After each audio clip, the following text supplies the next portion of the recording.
In the next portion of the program, we want to highlight Bloomberg's ETF traffic light. This is a product alert system created by Bloomberg Intelligence to give investors quick, advanced information on any unforeseen dangers or potential surprises in an exchange-traded product. So please welcome to the stage Bloomberg Intelligence ETF analyst, Tom Psarofagis. Great, thank you. I can assure you this wasn't planned, but a lot of the topics that were discussed on this panel, now I'm going to show you sort of like the tangible functionality of where you can, where we can analyze some of the things that were brought up by index methodologies, trading volumes, things like that. I just want to make up 2 points quickly. I'm going to go through a lot of slides here quickly in a short time. Don't be, if there's something that you like, this is for distribution. So I'm going to be at this event if there's anything that you need.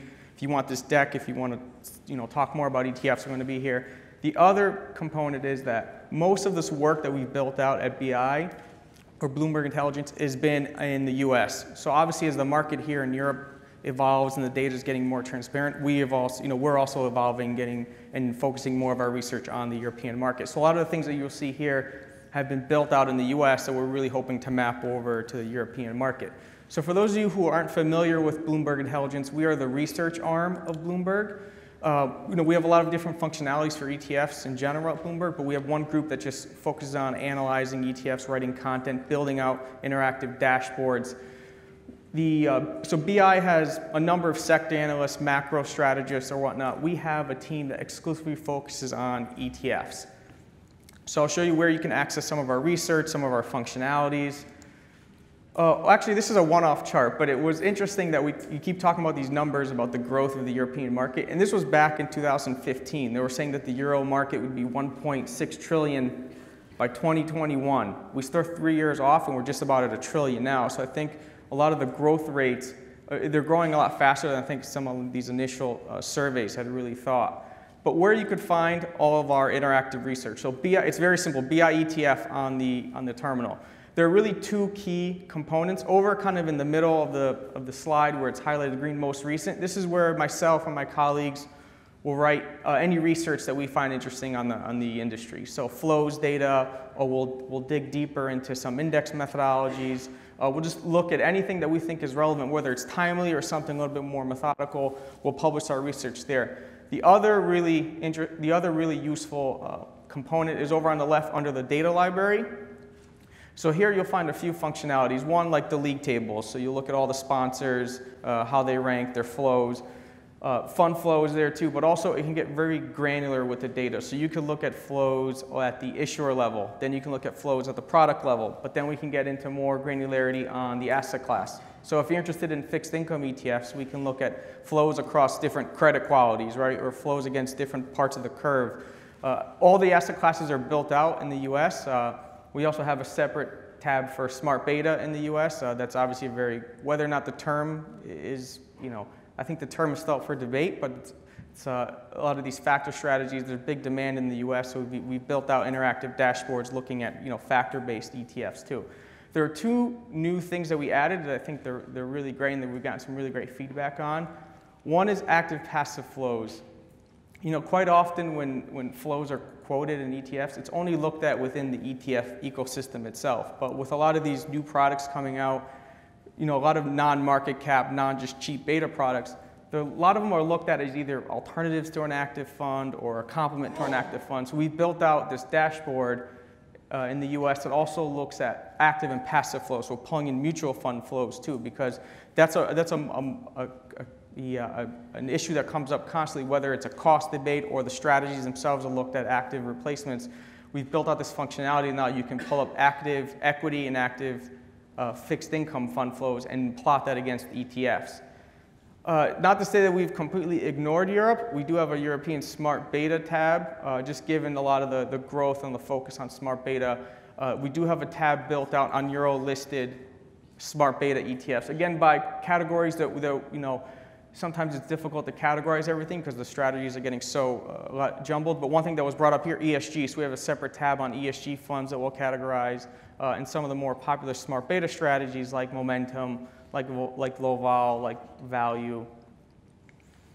This is another functionality that we have, and this is even easier than BI ETF. This is just ETF Go. This is a great starting point for anyone who's really looking to get some holistic data on ETFs, and this is global in nature, so you can search for US, for European, for Asian.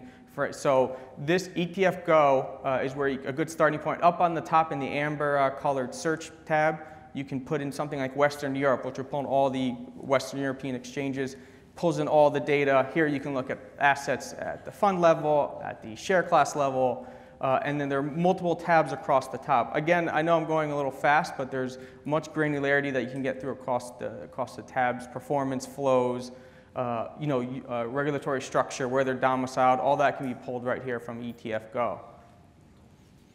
Small media plug here, but I don't know if people are familiar with my colleague at BI, Eric Balchunas. He has a show in the US that airs at 1 p.m. every Wednesday. It's a little bit later here, so if there's nothing on the television, you can watch this. We've had colleagues from this room that have been on this show. It's just experts from all over the industry, traders, portfolio managers, that are brought on the show just to talk exclusively about ETFs, the growth of ETFs.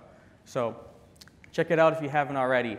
But the real thing that we've done and that we've built out, and we launched this just recently in February in the US, and when we were having the breakfast hour before, I was having a good conversation with Thomas from Vanguard, and it was about, the ETFs are the delivery mechanism, right, in the chassis, but that doesn't necessarily mean that all the strategies that are available to you are necessarily right for you, where everyone really knows that what really is sometimes built into the product that's maybe not apparent at the surface level. So what we've done is really look at all the US products, and and I'll show you all the inputs that we put into it, but we'll look very deeply into the product, not only from the liquidity perspective, but also from the index methodology perspective.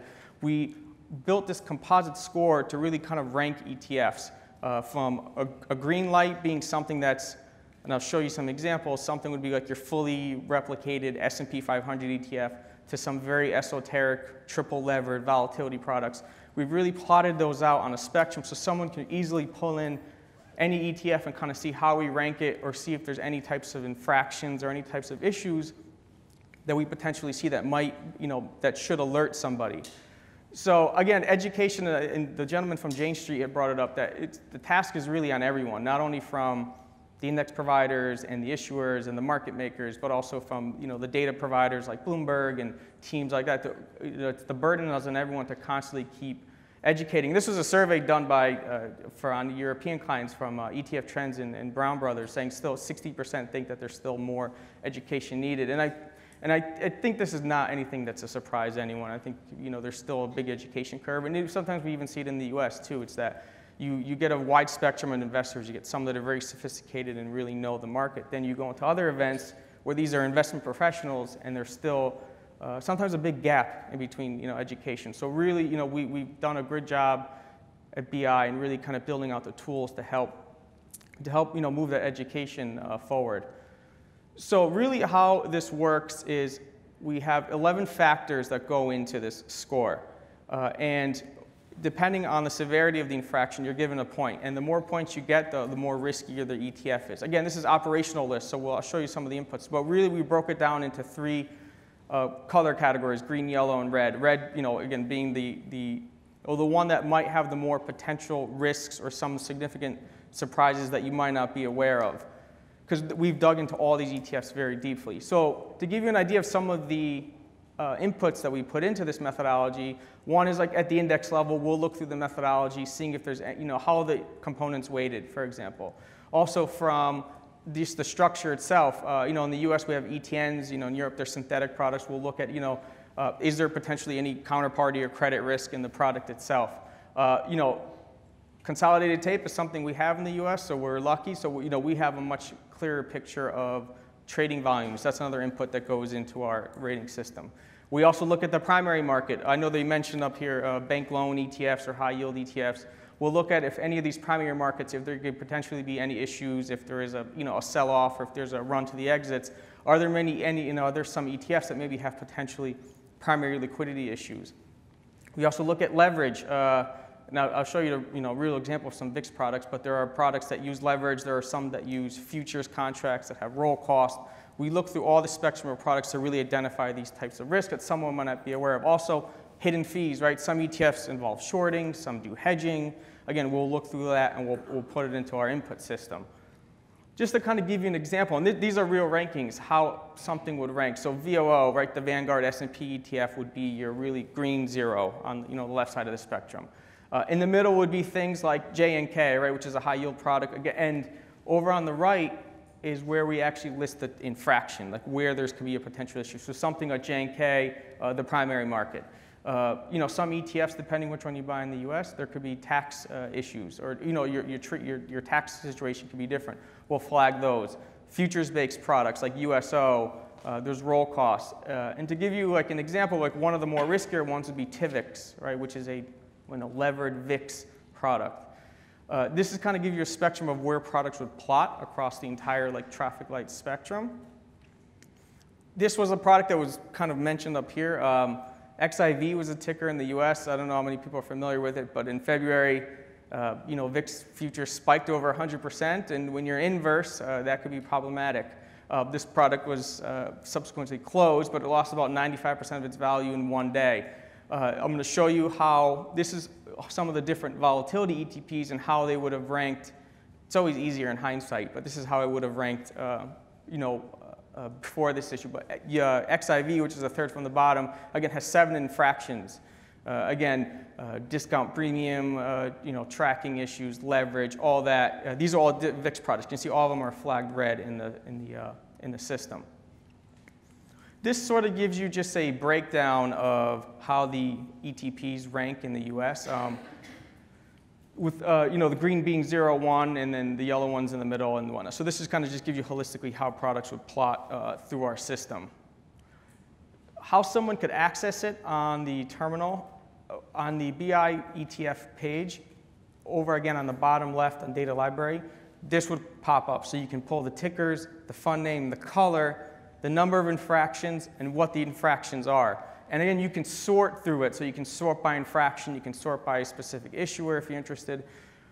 If someone goes onto BI ETF right now, this is going to be off for maintenance, but you can still access it. So if someone was to just go to BI ETF, enter, hit 1, enter, you could pull up a note that we written, 1 on the methodology, how it works.